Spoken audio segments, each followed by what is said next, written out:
Hello friends, Sindhu Bhairavi அடுத்து வர எபிசோடில் என்ன நடக்கலாம் அப்படிங்கிறத பற்றி பார்க்கலாம். இன்றைக்கான எபிசோட் அதிரடியான சூப்பரான எபிசோட் அப்படின்னு சொல்லலாம். எப்பவும் போல் சாக்லேட் பாய் சிவா வந்து ஆறுமுகத்துக்கு எதிராக இருந்த சாட்சியெல்லாம் ஒன்றும் இல்லாமல் ஆக்கி ஆறுமுகத்தை விடுதலை பண்ணி வீட்டுக்கு கூட்டிகிட்டு வந்துட்டார்.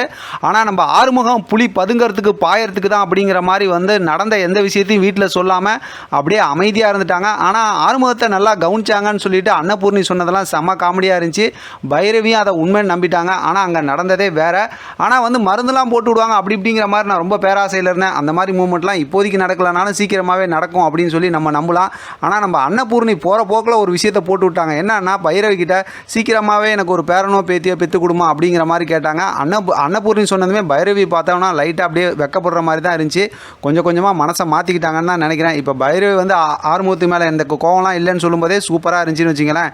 இப்போ அடுத்து சிவா வந்து இன்னைக்கான எபிசோட் லாஸ்ட்டில் சிந்தோட காலில் கொலுசை மாட்டி விட்டார். எப்பவும் சொல்கிறது தான், மற்ற கதையை கம்பேர் பண்ணும்போது நமக்கு இந்த கதையில் ஸ்டோரியை செம்ம ஃபாஸ்ட்டாக கொண்டு போகிறாங்க. நேற்று தான் கொடுத்தாங்க 2 ப்ரோமோ.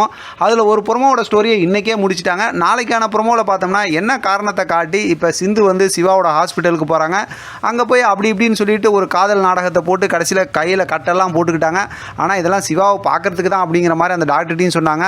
அதோட பார்த்தோம் அப்படின்னா சிவா வந்து இப்போ சிந்துக்கு சாப்பாடெலாம் ஊட்டி விட்றாங்க. அங்கே தான் 2 மென்டலுங்க இருக்காங்கல்ல, தேவராஜன், அதே நேரத்தில் சினேகான்னு. அந்த சினேகா அதை பார்த்துட்டு அப்படியே வைத்தறிச்சலோட பார்த்துக்கிட்டு இருந்தாங்க. அதனால் அவங்க ஏதாவது குட்டியாக ஒரு வில்லத்தனம் அப்படி இப்படிங்கிற பேரில் வந்து ஒரு காமெடி கலாட்டா பண்ணிக்கிட்டு இருப்பாங்கன்னு வச்சுங்களேன். சரி, இப்போ அடுத்து கதை என்ன அப்படின்னு சொல்லி பார்த்தோம்னா, சஞ்சய் சும்மா இருக்க மாட்டாங்க. அதே நேரத்தில் நம்ம ஆறுமுகமும் சும்மா இருக்க மாட்டார். அடித்து பறக்க விடுறதுக்கு அடுத்து ஏதாவது ஒரு தில்லாலங்கடி வேலையை பண்ணுவார். மெயினாக இருக்கக்கூடிய அடுத்த ஸ்டோரி அப்படின்னு சொல்லி நம்ம கெஸ் பண்ணோம் அப்படின்னாக்கா, இப்போ காயத்ரிக்கு நல்லபடியாக கல்யாணம் பண்ணி வைக்கணும் அப்படிங்கிற மாதிரி தானே பைரவி சொல்லியிருக்காங்க. அதனால் காயத்ரியோட கல்யாணம் சம்மந்தமாக அடுத்து மூவ் பண்ண போகிறாங்க. அந்த மாதிரி ஒரு மூமெண்ட்டில் ஏற்கனவே மாறன் அந்த சம்பத் 2 பேர் இருக்காங்க இல்லையா, அவங்க என்ன இதுக்கு இடையில் வரப்போகிறாங்க. ஏன்னா என்ன சொன்னாங்கன்னா, அவங்க வேறு ஏதாவது பண்ணாங்கன்னா நான் அவங்கள வேறு மாதிரி ஹேண்டில் பண்ணிக்கிறேன் அப்படிங்கிற மாதிரி தானே பைரவி சொல்லியிருந்தாங்க.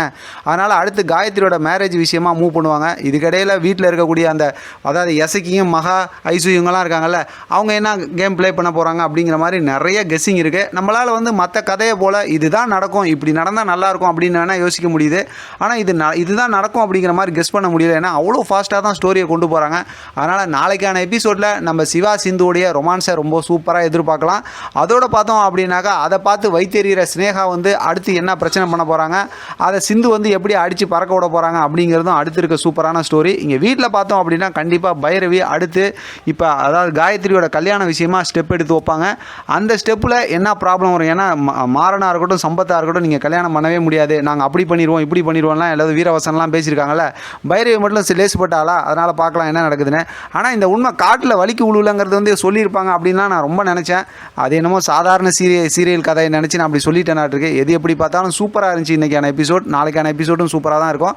முடிஞ்சால் ஈவினிங் இன்னொரு ப்ரோமோ பேசலாம். இதை பற்றி உங்களோட கருத்து கமெண்ட் பாக்ஸில் தெரியப்படுத்துங்க. தொடர்ந்து ஆதரவு கொடுங்க. தேங்க்யூ ஃப்ரெண்ட், தேங்க்ஸ் ஃபார் வாட்சிங்.